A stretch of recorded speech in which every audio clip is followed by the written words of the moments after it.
अच्छा, starting characteristics of DC shunt motor.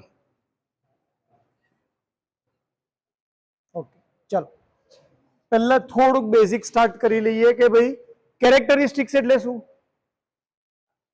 Behaviour. જેવી રીતે જનરેટરની અંદર આપણો આઉટપુટ શું હતો? વોલ્ટેજ. અને એટલા માટે આપણે જનરેટરની કેરેક્ટરિસ્ટિક્સ ભણ્યા એ બધામાં વાય એક્સિસ ઉપર શું હતું આપણું? વોલ્ટેજ જ હતો, અથવા ઈજી હોય અથવા વીટી હોય. અને કોની રિસ્પેક્ટમાં હોય? કરંટની રિસ્પેક્ટમાં. એટલે આઈએ હોઈ શકે, આઈએસએચ હોઈ શકે અથવા આઈએલ હોઈ શકે. અને એમાં નામ શું હતું? ઇન્ટરનલ અને એક્સટર્નલ કેરેક્ટરિસ્ટિક્સ. મોટરની અંદર પણ એવી રીતે બે કેરેક્ટરિસ્ટિક્સ છે.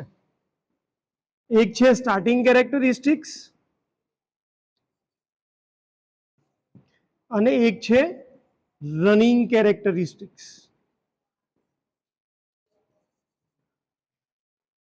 કોની કેરેક્ટરિસ્ટિક્સ જોવાની છે આપણે? મોટર. તો મોટરની અંદર આઉટપુટ શું હોય?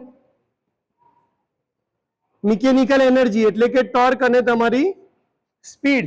અને એટલા માટે આપણા આની જે કેરેક્ટરિસ્ટિક્સ છે મોટરની, એમાં બધામાં વાય એક્સિસ ઉપર હંમેશા શું આવશે?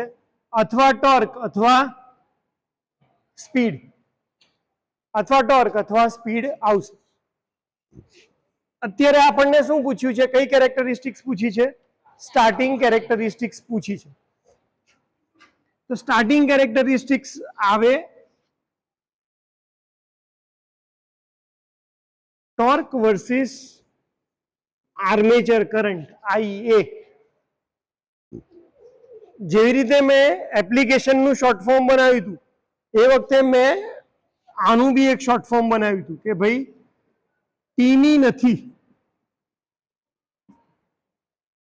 શું રાખ્યું હતું? ટીની નથી. એમાં ટી અને આઈ એટલે સ્ટાર્ટિંગ કેરેક્ટરિસ્ટિક્સ, અને આ NINT નથી એ તમારી કઈ કેરેક્ટરિસ્ટિક્સ આવે? Running characteristics. આ યાદ રાખવા માટે છે, અને ટેકનિકલિટી સાથે કઈ લેવા દેવા નથી.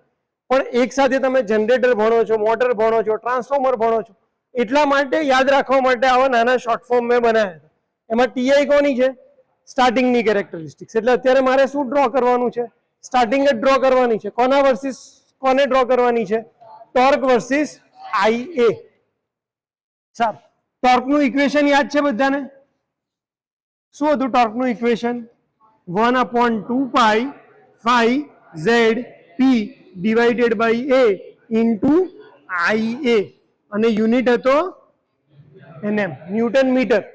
આમાંથી કોન્સ્ટન્ટ ટર્મ બાદ કરી દઈએ તો આપણને એવું ખબર કે torque proportional to phi into IA. phi કોના પર ડિપેન્ડ કરે છે?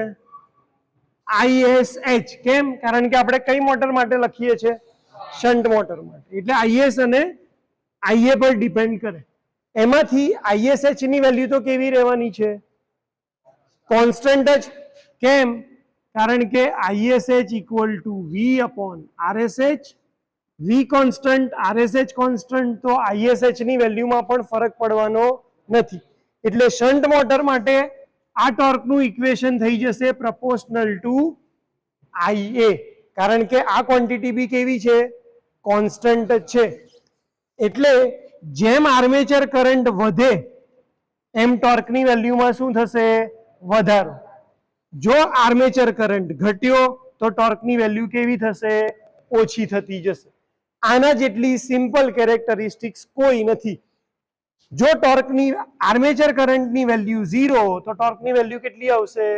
0. એટલે આર્મેચર કરંટ સ્ટાર્ટ ક્યાંથી થશે? 0 થી. તો ટોર્ક બી ક્યાંથી સ્ટાર્ટ થશે? 0 થી. જેમ જેમ તમારો આર્મેચર કરંટ વધારતા જશો એમ કોની વેલ્યુ વધતી જશે? ટોર્કની વેલ્યુ વધતી જશે. એટલે આ લાઈન કેવી આવશે? સ્ટ્રેટ લાઈન આવશે. લિનિયર કેરેક્ટરિસ્ટિક્સ સૌથી સિમ્પલ. ટોર્ક વધે એમ શું વધશે? એટલે સોરી, આર્મેચર કરંટ વધે એમ શું વધશે? ટોર્ક. કોના માટે? શન્ટ માટે.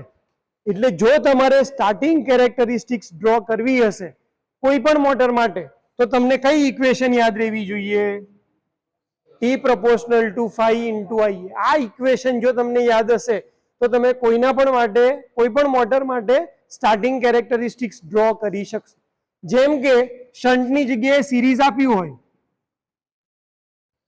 તો શું ફરક પડત? અહીંયા શું આવી જશે? ટોર્ક. અહીંયા શું આવશે? IA. હવે આ ઇક્વેશનમાં ISH ની જગ્યાએ, કારણ કે તમારે આનો આન્સર લખવાનો છે એટલે અત્યારે હું આ બોક્સ અલગથી બનાવું છું, જે લખતા નહીં, ખાલી સમજવા માટે કે ભાઈ ટોર્ક પ્રોપોર્શનલ ટુ આપણી ઇક્વેશન પહેલા બેઝિક લખી દઈશું. શું આવશે? 5 into IA. 5 શેના લીધે પ્રોડ્યુસ થશે સિરીઝ મોટરમાં? IAC ની લીધે. સિરીઝ મોટરમાં IAC અને IA કેવા હોય? સરખા. એટલે ટોર્ક પ્રોપોર્શનલ ટુ શું થશે? IA into IA. એટલે ટોર્ક પ્રોપોર્શનલ ટુ શું થઈ જશે? IA square. એટલે એમાં કેરેક્ટરિસ્ટિક્સ કેવી આવશે? સીધી વધતી સ્ક્વેર. 1 નો સ્ક્વેર 1, 2 નો સ્ક્વેર 4, 3 નો સ્ક્વેર 9, 16, 25, 36, 49, 64, 81, 100, 121, 144, 169, 196. કેવો વધશે? બહુ જ વધારે પેટર્નમાં વધશે, ફાસ્ટ. તો આ કેરેક્ટરિસ્ટિક્સ કેવી આવી? જ્યારે શન્ટમાં કેવી છે?